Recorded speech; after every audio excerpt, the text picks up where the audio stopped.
Question maintenant à président de la Chambre d'agriculture, Monsieur Renaudot. Alors, vous nous avez déjà dit que dans notre Nouvelle-Aquitaine, le département des Deux-Sèvres était un département très dynamique en termes d'installation et de transmission. Qu'en est-il de ce jour? Oui, bonjour à tous et à toutes. Effectivement, le département des Deux-Sèvres est un département dynamique dans cette grande région. J'avais coutume de dire en Poitou-Charentes, on était le premier en termes d'installation. En Nouvelle-Aquitaine, on est deuxième. Les Pyrénées-Atlantiques sont devant nous, mais les Pyrénées-Atlantiques, il y a le double d'exploitation que nous. Donc, on ne pouvait avoir que la deuxième place. On a, dans les 10 ans passés, on a accompagné, la Chambre d'agriculture a accompagné quasiment 1000 porteurs de projets. Aujourd'hui, on est sur une dynamique aux alentours de 120-130 installations qui sont accompagnées directement par la Chambre d'agriculture, que ce soit dans le parcours classique ou que ce soit avec les aides à l'installation. On a aussi des porteurs de projets qui changent d'origine, parce que c'est vrai qu'on était dans un milieu, alors je mets les guillemets fermés, un milieu qui s'ouvre. Un tiers aujourd'hui des porteurs de projets sont issus, j'allais dire, de la société autre qu'agricole. Donc l'agriculture doit s'ouvrir parce qu'on a ce défi de renouvellement des générations. Les porteurs de projets ne rentrent pas forcément dans les systèmes ou dans les modes d'exploitation qui existent. Donc ça fait partie aussi des nouveautés pour nous, c'est que les gens viennent avec leurs propres projets. Donc il faut savoir les accompagner, savoir aussi faire et apporter les éléments pour qu'ils réussissent. On a un jeune sur 4 aujourd'hui qui s'installe en agriculture biologique. On a un jeune sur 4 qui a un atelier de vente directe sur l'exploitation. Donc ça fait partie là aussi des nouveaux métiers, du besoin aussi, par la vente directe, de la communication et de la reprise de valeur ajoutée. Donc de notre métier qui passe aussi des périodes pas toujours très, très glorieuses en termes d'image, en termes de revenus, en termes d'attractivité. Parce que derrière aussi, il y a l'attractivité.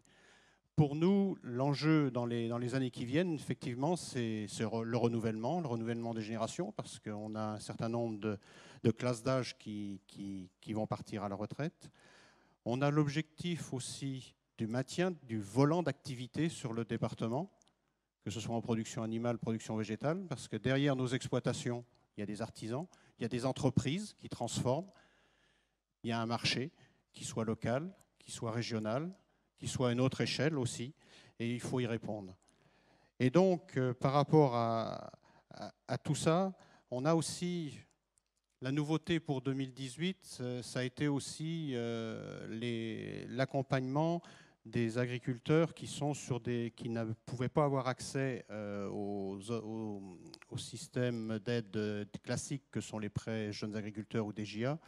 Il y a la mise en place des prêts d'honneur.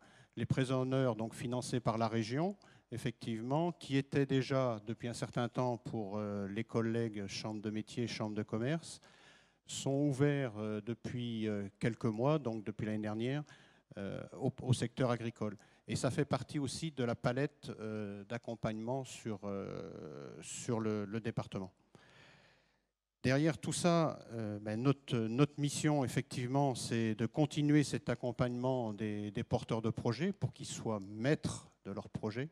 Il faut que les agriculteurs qui veulent s'installer, quel que soit l'âge, quelles que soient les productions, soient en capacité de gérer leur entreprise, parce que derrière, il y a des investissements fort importants pour certains, et il faut leur donner toutes les dispositions pour qu'ils puissent gérer au mieux leur exploitation, parce que derrière, il en va de la pérennité de leur entreprise, et il en va aussi de la pérennité et du développement de nos territoires.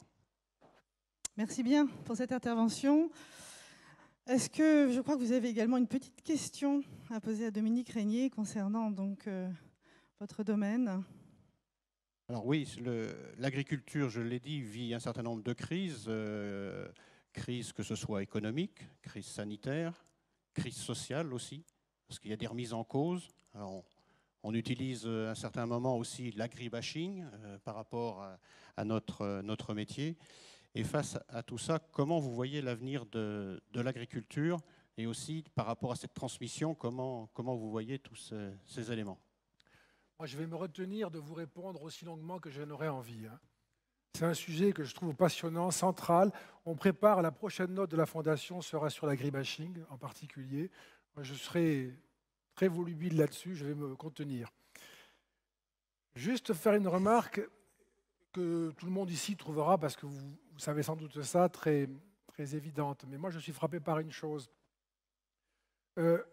L'Europe et la France souffrent en termes d'emploi d'un déclin plus que dramatique du secteur industriel. Vous savez bien ça.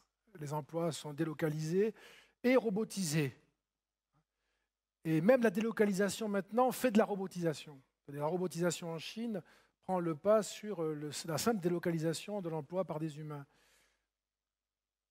On voit apparaître un secteur d'emploi des services à la personne qui est en pleine explosion, qui représente en France 28% de l'emploi. C'est une ressource, c'est très bien, mais c'est aussi un emploi qui est souvent précarisé, difficile à pérenniser, etc. Mais c'est très bien, il faut le poursuivre, mais en fait, il faudrait aussi le consolider. Et puis on a un capital magnifique, c'est notre terre, qu'on ne peut pas délocaliser. On a des compétences absolument reconnues, ce sont les agriculteurs. Ils savent depuis très longtemps énormément de choses. Ce sont parmi les meilleurs du monde. On est sur le podium, on peut dire, en termes de compétences, de savoir-faire. L'humanité va passer à 8 milliards d'habitants, 10 milliards probablement jusqu'à la transition démographique. On constate, les données de la FAO sont très nettes, qu'il y a une explosion des classes moyennes des pays émergents, dont les comportements alimentaires sont plus que prometteurs pour l'agriculture.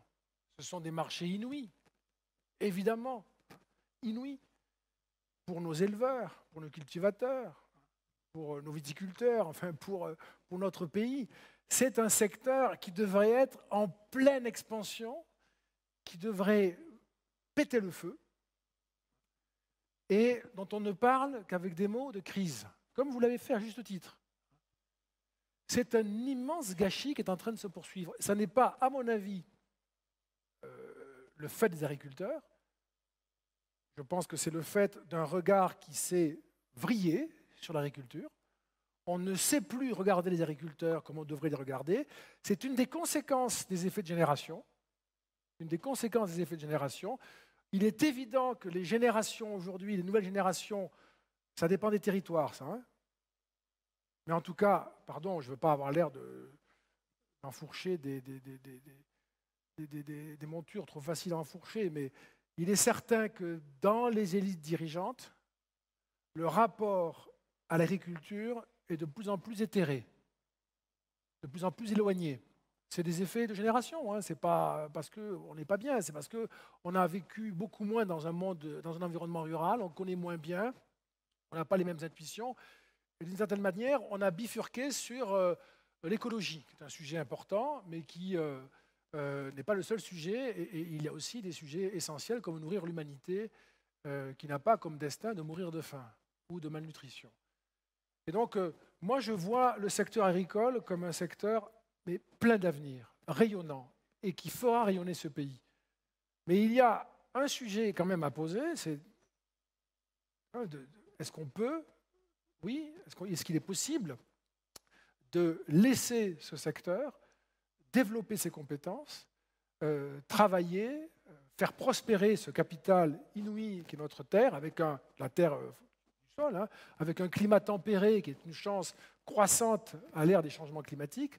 C'est un enjeu politique, évidemment. Donc moi, j'ai un regard très positif parce que je ne peux pas imaginer une obstination qui irait jusqu'à détruire, parce que finalement, ce serait une destruction. Cet énorme atout que nous avons, parmi des difficultés considérables, nous avons un atout. Ce serait quand même particulièrement étonnant de s'acharner sur un atout pour en faire, à un moment donné, une faiblesse. Donc je suis très optimiste sur l'avenir de l'agriculture, mais ça supposera de transmettre non seulement le savoir aux nouvelles générations, de favoriser, comme vous l'avez fait, comme vous le dites, comme vous le faites, l'installation de nouvelles générations, de nouveaux arrivants. C'est très important et c'est très beau aussi comme cas, comme trajectoire, mais de changer le regard aussi, je pense, de nos dirigeants sur l'agriculture. Donc une transmission un petit peu plus enthousiaste et optimiste, hein, c'est ce que vous, Oui, c'est ce que absolument. vous préconisez.